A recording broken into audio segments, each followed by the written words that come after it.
মানুষ্য জাতির বর্তমানে যে হিসেবে পপুলেশন আছে সেই হিসেবে মানুষের মধ্যে ডিএনএ ভ্যারাইটি খুবই কম। অন্যান্য প্রজাতি যদি লক্ষ্য করা যায় যে তাদের মধ্যে ডিএনএর ভ্যারিয়েশান যতটা দেখা যায় মানুষের মধ্যে খুব কম দেখা যায়। এটার কারণ অনেক দিন ধরে খোঁজ চলছিল।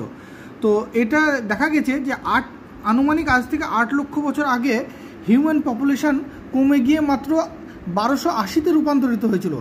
বর্তমানে যত মানুষ আছে এই 1280 থেকেই অরিজিন করেছে। তার ফলে বর্তমান মানুষগুলোর মধ্যে জিনেটিক ভ্যারিয়েশন সব এত কম, কারণ তারা ওই 1280 থেকেই ডেভেলপ করেছিল, বেশি পপুলেশন ছিল না।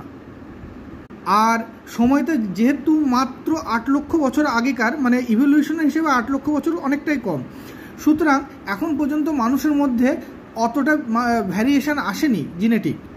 হয়তো দেখা যেতে পারে আরও 10 লক্ষ বছর পর ভ্যারিয়েশনটা তৈরি হলো আরও বেশি। যেহেতু মাত্র 8 লক্ষ বছর আগে এই 1200 লোক থেকেই সমস্ত লোক আবার সৃষ্টি হয়েছে, তার ফলে মানুষের মধ্যে ভ্যারিয়েশনটা এখন পর্যন্ত তৈরি হওয়ার সময় পায়নি।